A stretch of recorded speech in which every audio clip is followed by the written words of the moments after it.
Olá, meus amigos do YouTube, como vão vocês? Vou dar continuidade aqui, segunda parte do nosso vídeo sobre políticas públicas de saúde, especificamente falando da história do SUS, tá certo? Para quem não assistiu a primeira parte do vídeo, recomendo que assistam antes de iniciar aqui a segunda parte. Eu vou deixar aqui na descrição do vídeo o link de acesso para essa primeira parte aí, para vocês não perderem, ok? Então vamos lá. Bom, então em 1930 nós vivíamos aí a Era Vargas. É importante falar que nessa época a economia brasileira ainda era voltada para a indústria do café.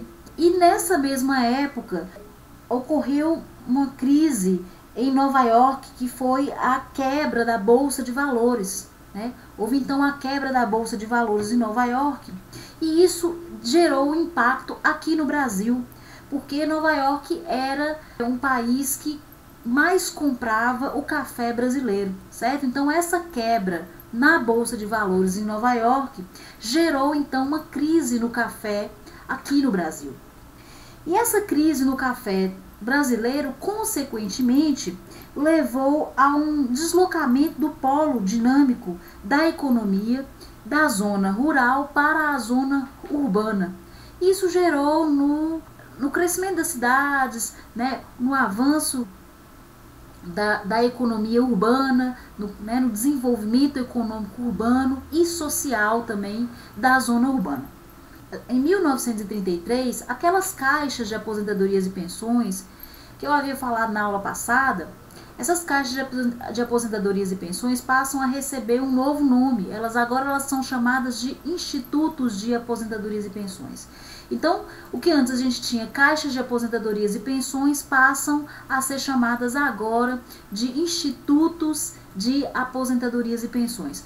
Por que isso? Bom, só para relembrar, aquelas caixas de aposentadorias e pensões, elas eram caixas, né, onde os empregados do mercado formal, né, os empregados e os empregadores do mercado formal, eles contribuíam mensalmente com um valor estipulado, né, um valor pré-determinado, e esse valor daria rendimento a eles no futuro, que seria revertido aí através de aposentadoria, pensão ou assistência à saúde. Então essas caixas de aposentadorias e pensões, elas eram exclusivamente do mercado formal, não era obrigatório, né? Não era qualquer pessoa que trabalhasse no mercado formal que era obrigatório a contribuir para com essas caixas de aposentadorias e pensões, mas só recebia o benefício aquelas pessoas que contribuíam.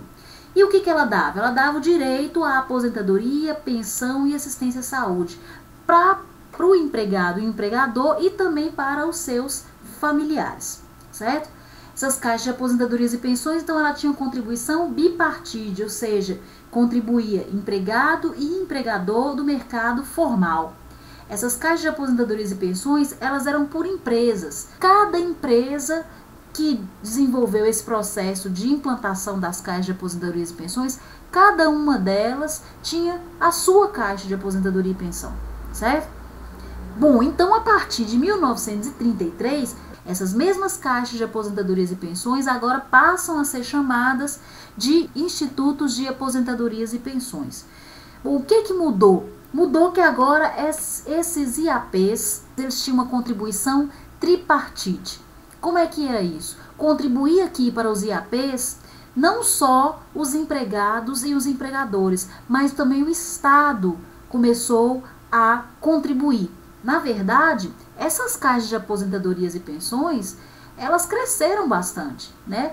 Foi um empreendimento que deu certo, deu um resultado. E isso chamou a atenção do Estado, né? O Estado começou a perceber que as caixas de aposentadorias e pensões daria um certo retorno, daria um lucro, seria importante, seria interessante para o Estado estar instituindo. E foi isso que o Estado fez. Ele interviu nessas caixas de aposentadorias e pensões e transformou essas caixas em institutos de aposentadorias e pensões. Com essa intervenção do Estado, o Estado também passa a contribuir. Por isso que nos institutos de aposentadorias e pensões a gente tem uma contribuição tripartite. certo? O que muda também é que o Estado, ele unificou essas caixas de aposentadorias e pensões, que antes eram por empresas, agora passam a ser por categorias profissionais. Então, os institutos de aposentadorias e pensões, agora elas eram por categorias profissionais, certo?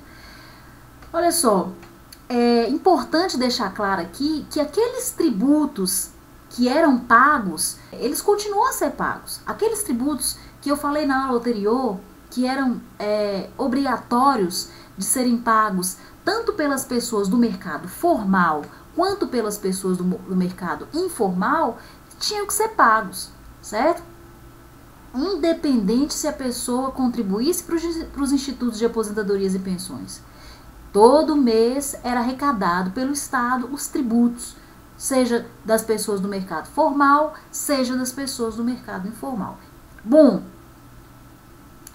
lembrando o que serão esses tributos. Esses tributos, então, eram do mercado formal e informal, eram obrigatórios e não traziam nenhum benefício para aquela pessoa que contribuía, certo? A pessoa que contribuía não tinha retorno nenhum desses tributos. Bom, aí eu falei que nos institutos de aposentadorias e pensões a contribuição era tripartite. O que aconteceu? O Estado, ele começou a tomar conta desses institutos de aposentadorias e pensões, a tomar conta e também a contribuir com o rendimento desses institutos. Só que o Estado, ele não tinha um dinheiro próprio para poder contribuir. O que o Estado fazia? O Estado pegava o dinheiro desses tributos que eram pagos pelo mercado formal e informal e depositavam esses tributos nos institutos de aposentadorias e pensões, certo? Então, o Estado depositava os tributos nos IAPs. Olha para vocês verem como é que fica, então. Os institutos de aposentadorias e pensões contribuíam as pessoas do mercado formal, certo? Sejam elas empregados e empregadores. Não contribuíam as pessoas do mercado informal. E o Estado contribuía com os tributos. Se a gente for ver na prática, acabava que esses tributos, eles saíam de onde? Eles saíam das pessoas do mercado formal e informal.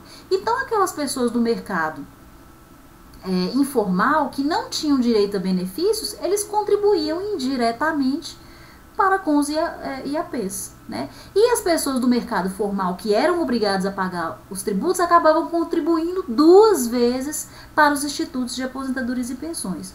E o Estado, no fim das contas, acabava não contribuindo com nada, porque ele pegava o recurso que ele adquiriu do mercado formal e do mercado informal. Vocês estão entendendo como é que funcionava? Né? O Estado, no final das contas, ele não marcava com um dinheiro próprio para com os institutos de aposentadorias e pensões. Mas ele passou a tomar conta dos institutos de aposentadorias e pensões. E desse momento começou-se a perceber que arrecadar os benefícios dos institutos de aposentadorias e pensões estava mais difícil.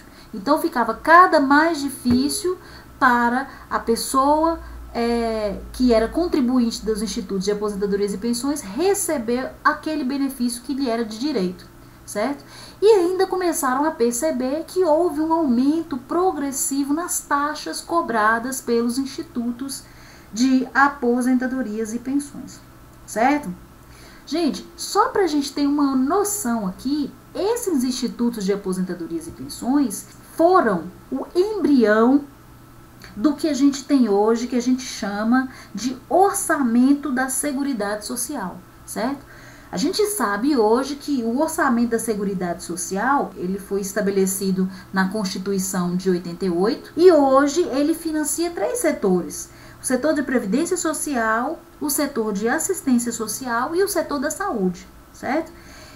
Então, esse orçamento da Seguridade Social, ele só foi estabelecido em 1988, mas ele já estava na sua fase de formação aí, quando se pensou nas caixas de aposentadorias e pensões, quando se pensou nos institutos de aposentadorias e pensões, formou-se uma ideia do que a gente vai conhecer anos depois, certo? Então, as caixas de aposentadorias e pensões e os institutos de aposentadorias e pensões foram o embrião do orçamento da Seguridade Social. Importante falar que esses institutos de aposentadorias e pensões, eles ficaram muito fortes, eles cresceram bastante, né? A arrecadação era muito alta, a concessão de benefícios começou a ficar cada vez mais difícil, então eles ficaram muito ricos. E esse dinheiro depois a gente vai ver que ele vai começar a ser usado aí para construção de hospitais, para compras de equipamentos de últimas gerações, e ele vai acabar financiando o modelo conhecido como modelo médico assistencial. Esse modelo a gente vai falar dele um pouquinho mais lá na frente, tá certo? Bom, pessoal, nós vamos ficando por aqui. Espero que tenham entendido aí esse trechinho aí que eu quis deixar para vocês. Se gostarem do vídeo, curta aí, dá uma força pra gente. Inscreva-se no nosso canal também, para receber as atualizações sempre que eu vou estar postando, ok? Obrigada, até o próximo vídeo.